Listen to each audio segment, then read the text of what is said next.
من جاهد فإنما يجاهد لنفسه إن الله لغني عن العالمين. Bismillah, Afwan Ustaz, bisa untuk menceritakan kisah bagaimana para salaf terdahulu bisa menguatkan hati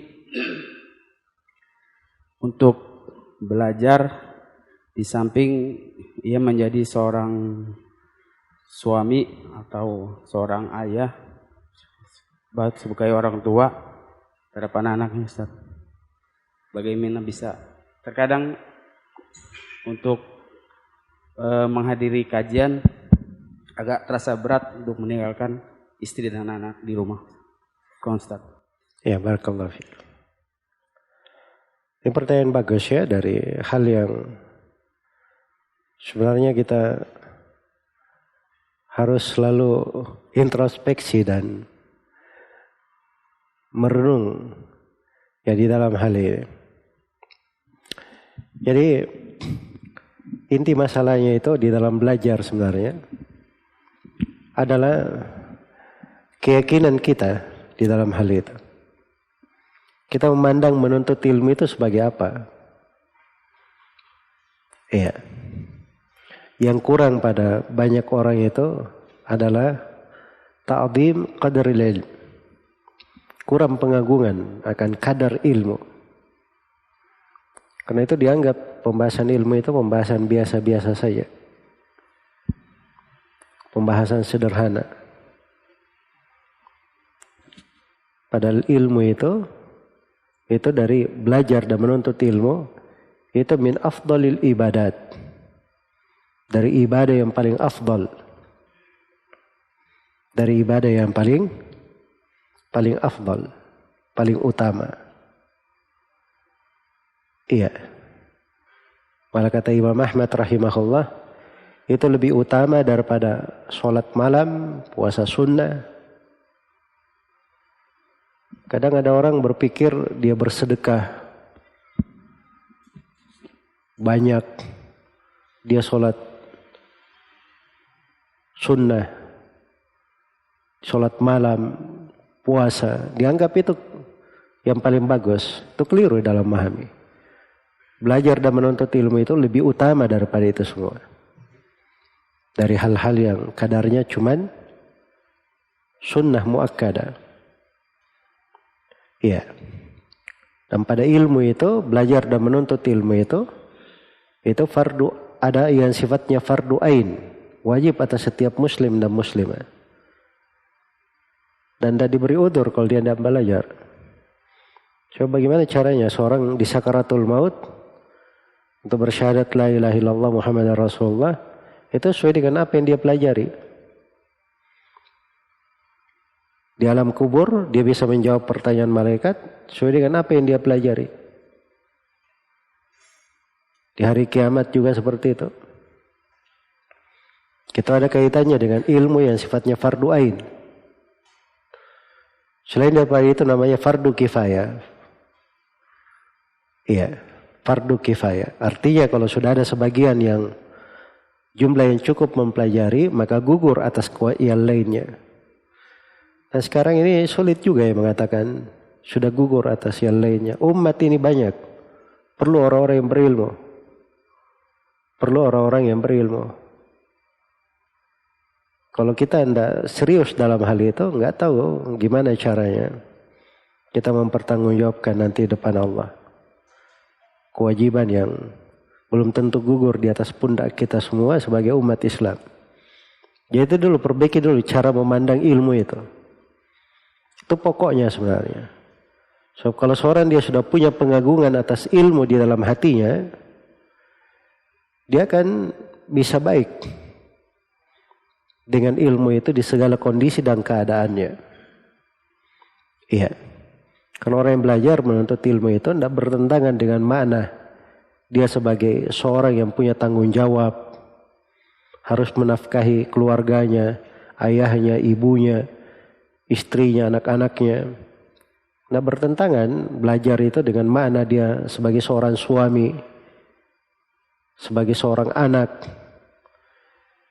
Malah ilmu itu yang akan membantu dia untuk lurus. Ilmu itu akan membantu dia untuk bisa menjalankan dari kewajiban-kewajibannya, memperluasnya di dalam ketaatan. Maka itu pengagungan terhadap ilmu itu, ini yang banyak kurang di tengah kita. Iya. Lebih banyak condong kepada kehidupan dunia, pembawanya senangnya santai, pada hal-hal yang kadang tidak ada manfaatnya. Tapi coba diarahkan dirinya itu untuk fokus untuk mendengarkan pada hal-hal yang bermanfaat, pada ilmu bermanfaat. Pada dalam hidupnya dia wajibkan dirinya untuk mempelajari ilmu-ilmu yang wajib seperti ilmu akidah, ilmu tauhid, dan dia ada waktu rutin menghadiri majelis-majelis ilmu,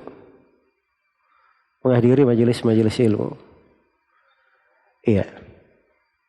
Kalau di masa dahulu itu, nah ini yang membedakan ya antara kekuatan sebuah umat. Masa dahulu itu di 3 generasi pertama, itu pengagungan manusia terhadap ilmu itu jelas sekali. Kalau ada sebagian sahabat, dia dengar hadits dari Nabi Sallallahu Alaihi Wasallam, tidak dengar oleh sahabat yang lain, maka sahabat yang lain itu datang kepadanya. Kadang ada yang melakukan perjalanan 1 bulan untuk memperjelas saja sebuah riwayat, 1 riwayat. Iya.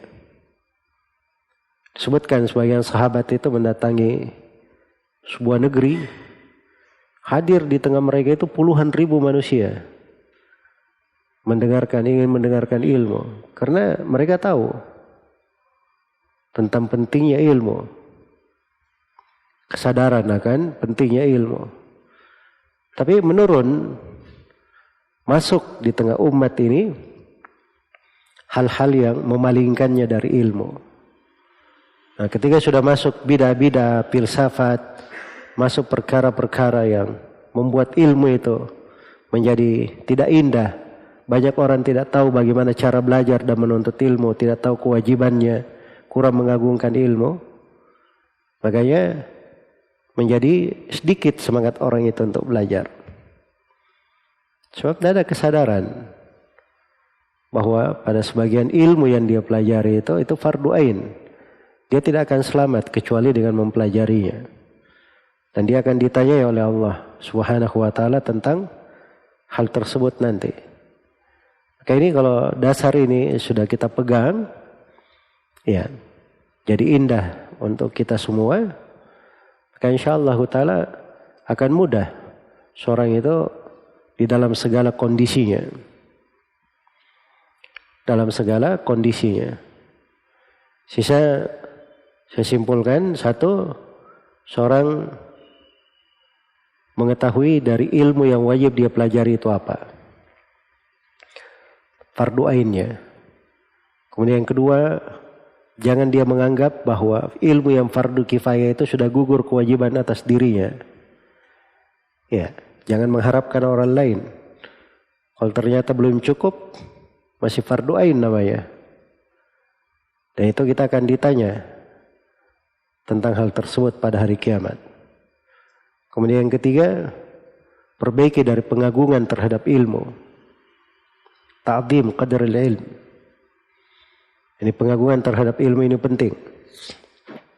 Itu akan membawa seorang untuk istiqamah dalam belajar dan menuntut ilmu. Apa indahnya hidup itu tanpa seorang itu belajar? Iya. Tanpa dia menuntut ilmu. Hal yastawil ladina ya'lamuna wal ladina la ya'lamun? Bukankah tidak sama orang yang punya ilmu dan orang yang tidak punya ilmu? Dibedakan derajat keduanya di dalam Al-Quran, dalam hadits-hadits Rasulullah Sallallahu Alaihi Wasallam. Iya. Kemudian yang keempat, seorang yang ingin bagus dalam belajar itu dia punya waktu tetap dalam belajar. Dia continue.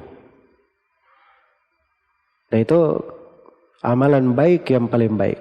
Kadang ada orang berpikir begini. Dia baca sebagian hadits tentang pentingnya punya amalan-amalan rahasia begitu. Amalan-amalan yang penting dia jaga.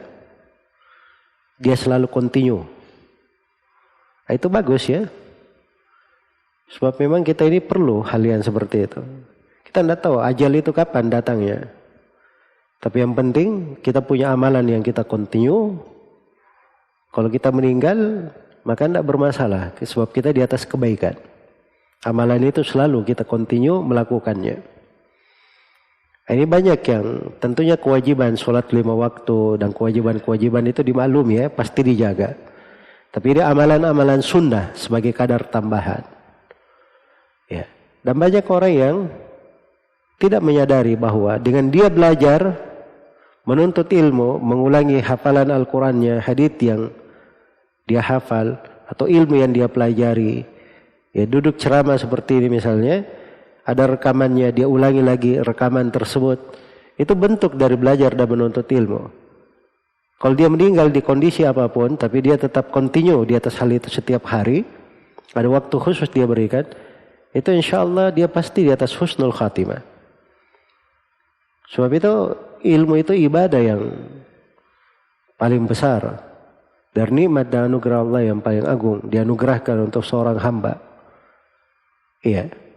Karena itu jangan lepas darinya. Ya wallahu ta'ala alam.